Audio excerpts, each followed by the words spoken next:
नमस्कार, तुम्ही पाहताय मराठी मंडळी।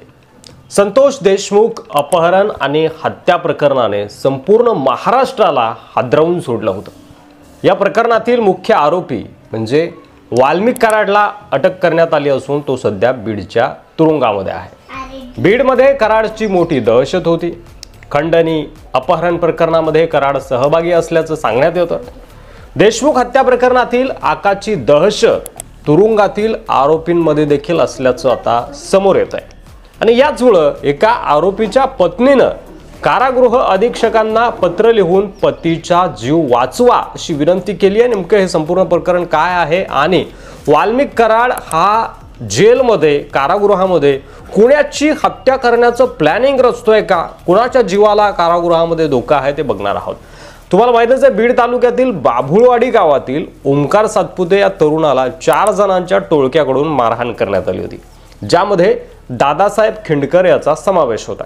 या प्रकरणात पिंपळनेर पोलीस ठाण्यात गुन्हा दाखल करण्यात आला होता, मात्र सदरील प्रकरण हे आपापसात मिटवण्यात आलं होतं।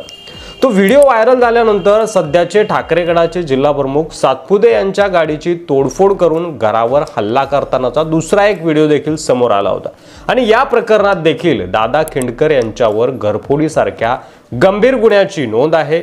या व्यतिरिक्त नागपूर येथे तरुणांना नोकरी लावतो म्हणून पैसे उकळून फसवणूक केल्याप्रकरणी 420 अंतर्गत गुन्ह्याची देखील नोंद आहे। दादा खिंडकर कोण आहे तर सरपंच संतोष देशमुखांचे बंधू धनंजय देशमुख यांचे साडू हे दादा खिंडकर आहेत।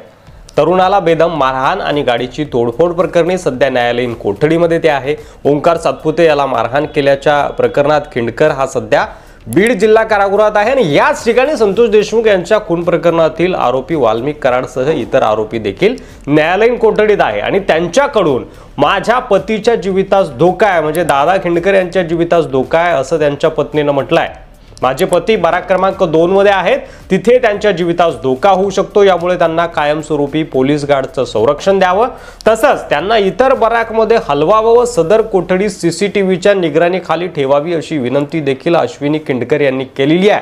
देशमुख हत्या प्रकरणातील आरोपी वाल्मिक कराडच्या बराकमध्येच धनंजय देशमुख यांचे साडू दादासाहेब खिंडकर आहेत आणि त्यामुळे पत्नी अश्विनी खिंडकर यांना पतीच्या जीवाची चिंता लागली आहे। काय लिहिलंय त्यांनी आपल्या निवेदनामध्ये, चला तर बघूयात। अश्विनी खिंडकर असं लिहितात, प्रति कारागृह अधीक्षक साहेब, जिल्हा मध्यवर्ती कारागृह बीड। विषय, माझे पती नामे श्री दादासाहेब बाबूराव खिंडकर हे माननीय बीड जिल्हा न्यायालयाच्या आदेशानुसार जिल्हा मध्यवर्ती कारागृह बीड येथील बराक कोठडी क्रमांक 2 मध्ये न्यायालयीन कोठडीत आहेत।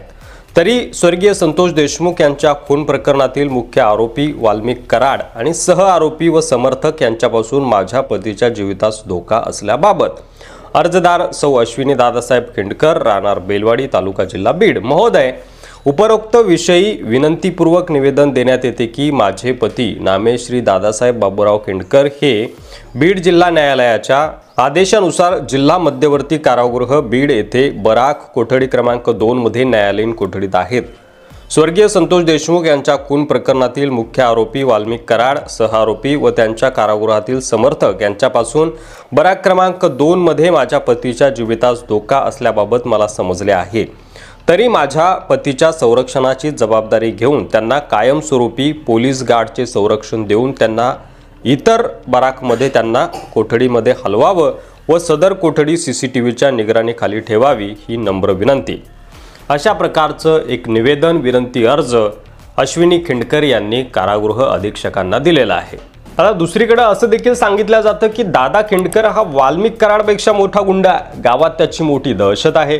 खिंडकर हा सुद्धा टोळी चालवतो, जीवे मारण्याची धमकी देतो, असा खळबळजनक दावा ठाकरे गटातील बीडचे जिल्हा प्रमुख यांनी केलाय। खिंडकर यांचा आका राष्ट्रवादीचे अजित पवार गटातील नेते आहेत, असाही खुलासा जिल्हा अध्यक्ष सातपुते यांनी केलेला होता। तर दादा खिंडकरच्या नावावर 20 ते 22 गुन्हे दाखल आहेत अशी देखील माहिती समोर आली। आता यावर कारागृह अधीक्षक काय उपाययोजना करतात हे पाहणं देखील महत्त्वाचं असणार आहे की पुन्हा कारागृहामध्ये त्या ठिकाणी 2 टोळ्यांमध्ये युद्ध चिडतं हे देखील पाहणं महत्त्वाचं असणार आहे। सध्या संपूर्ण महाराष्ट्राचं लक्ष बीडवर आहे आणि त्यामुळे या प्रकरणात काय हालचाल होते याची अपडेट लवकरच तुम्हाला आपल्या मराठी मंडळीवर भेटेल। चॅनलवर नवीन असाल तर सबस्क्राईब करा, तुमचं मत कमेंट बॉक्समध्ये आम्हाला लिहायला विसरू नका आणि व्हिडिओ जास्तीत जास्त शेअर करा. पुन्हा भेटू पुढच्या व्हिडिओमध्ये, तोपर्यंत रजा घेतो. धन्यवाद. जय महाराष्ट्र.